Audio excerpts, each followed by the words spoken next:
You see all kinds of fancy ironwork and ornamental work in an area like New Orleans. We did that.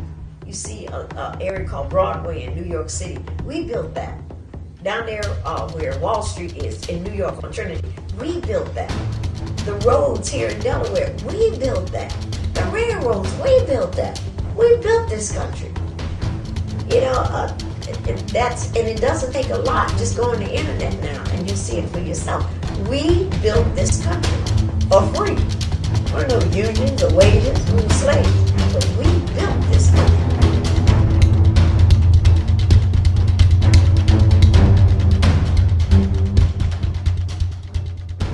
Hey guys, this is Moise Michelle with BInfluenced, and I'm here with brother Farai Caldwell. How you doing today, brother? I'm doing well. And get ready to be influenced.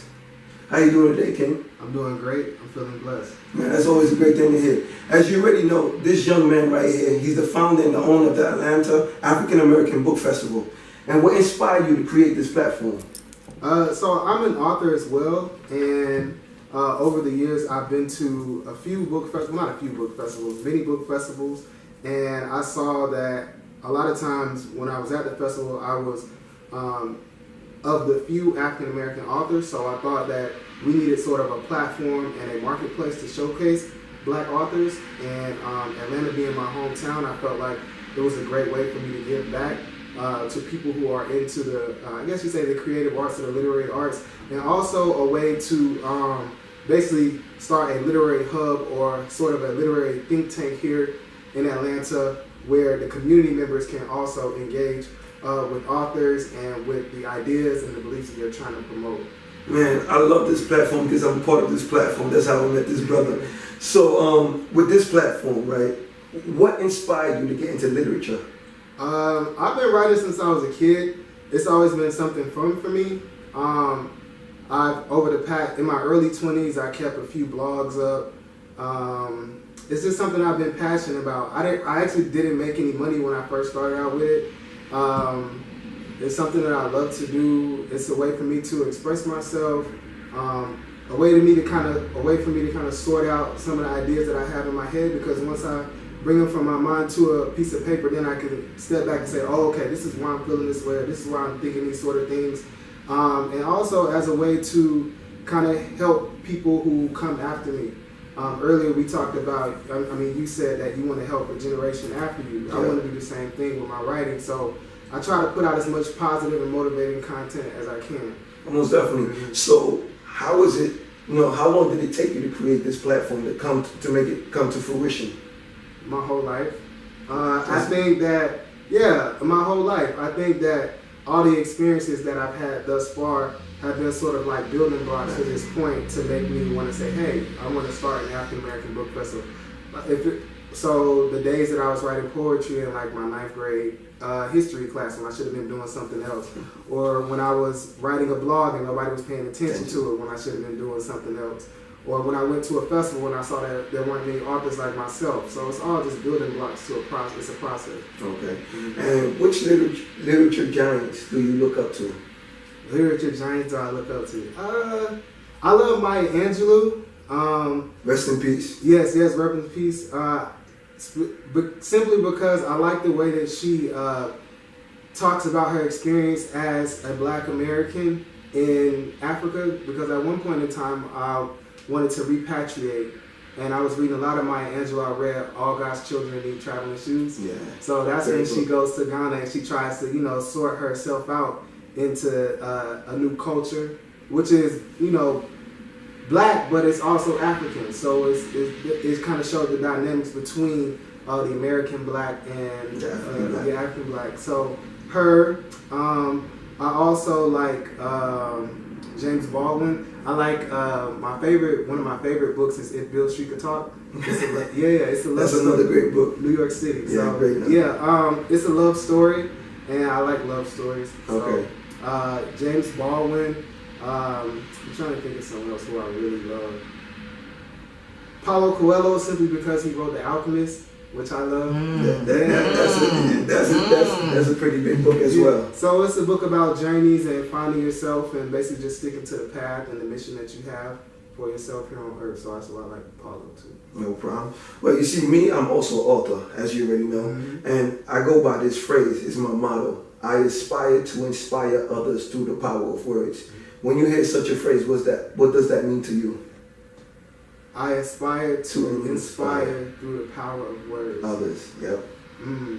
It means to me that you have a purpose here for yourself, and that the purpose is not just about you, it's larger than you, and that I think that you will have a life well lived, and I think that your time here will be well spent, especially if you have a motto like that. Yeah. I agree. It sounds just exactly how I would explain it.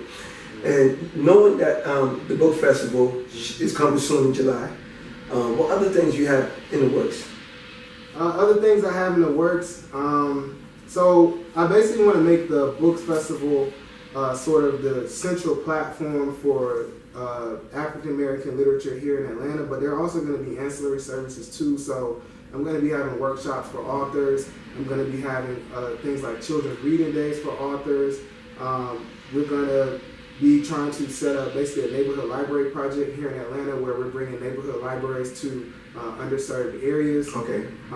Simply because I feel like a lot of those places don't really have access to those large chain bookstores like Books A Million or Barnes & Noble. And then the kids in these areas, or these depressed, I don't want to call them depressed areas, in these areas a lot of times don't even have access to the indie bookstores because the indie bookstores are in the more, I guess you say, gentrified or affluent areas. So where does that leave our kids? It leaves them with the internet or their cell phones, but a lot of times the cell phone is, I feel like the cell phone is like a warp hole or another dimension. So you go into the cell phone, you can find anything out. The last thing you might be looking for is a book. So I think that to have like a physical space, like a mini library where kids in the neighborhood can go would do some powerful things for our community. Okay, and I know you're trying to get back to the kids through literature. Also, like as an author, right? My notion is that I write for women and children, right? With your writing, who do you write to? Who do I write to? I would say that I write for children. It depends on what I'm making. Okay. So it depends on the genre. So for my children's books, I would say that I write for children. I do have something that's YA, so young adults, so that would be more so teenagers. In the future, I want to get into, well, not in the future, in the present, I'm writing a fantasy work. So that would be for teens and what they call new adults. It's kind of like a new group that they're putting in. It's right above YA, so it may be like you 16 to 21 or something like that. New adult, okay? So yeah, I feel like I write for whatever I'm feeling at a time. So the audience that I'm feeling at that time, yeah, so. And for authors who haven't signed up for the book festival as of yet, is there still a window for them to sign up? Right, exactly. So there's still a window for authors to sign up. Early registration actually opened in January and it closes March 1st. March 1st. So early registration, all authors who register between that deadline basically get a discount for booth space. We close registration, I believe, July 1st. If any authors want more information about the festival, they can visit aaabookfest.com. We have a lot of great opportunities for people who would like to advertise their books, and also for folks who can't make it to the event. Because we want to make it an all-inclusive event, so if you can't afford to get a booth, then we have ways where your books can still be promoted on the platform. And how has the response been to the AABF? I feel like I've been getting an overwhelming positive response. I haven't had any kind of negative or bad situations. Most people have been very receptive. I think that they think that we're doing a lot of great things for the community, and it's really, it's been smooth sailing. And where do you see this platform going 10 to 20 years from now? 10 to 20 years from now, before this process, I did a lot of research. So something that I did, an event that I modeled our festival off was the Harlem Book Fair. And Max Rodriguez, I'm really a fan of his simply because of what he's done with literature in New York City with the Harlem Book Fair. But, I want this to be a huge event, so we're starting off now with the ballroom at Georgia State and also the auditorium. So basically where we can show videos and have performances. But eventually what I want to do, I think the park across the street from Georgia State is called Hurt Park. I want to eventually organize events so that we're indoor and outdoor. And also I want it to be over a span of days, not just one day like we have now. So it'll be like a weekly thing. We'll build up to a weekly thing, then we'll build up to where it's a monthly thing, where we have literary events going on throughout the entire month. Well, you already know you got my support. And what platforms can people reach out to you? You can reach out to me at aaabookfest.com. That's our website. We also have an Instagram, Twitter. I think we have Instagram, Twitter. Oh, we also have a YouTube channel you guys can check out, and that's all aaabookfest.com. If you want to reach me personally, they can go to FaraiCaldwell.com. I know my name is hard to spell, so I'm going to spell it for you. It's Farai Caldwell, CALDWELL.com. And all of my social medias are Farai Caldwell as well. And what is one last thing you would like to tell everybody out there in regards to why literature is important? I think that literature is important mainly because it represents an idea and a belief. And ideas and beliefs are basically the building blocks of our society and the things that we choose to base our perceptions off of. So if you get a good book in your hands, or if you're reading something that will influence your perception or your beliefs or ideas in a good way, then I think that you can't go wrong. So make sure you're always reading, always improving yourself, and trying to be the best person that you could be. Well, Farai, thank you for the opportunity.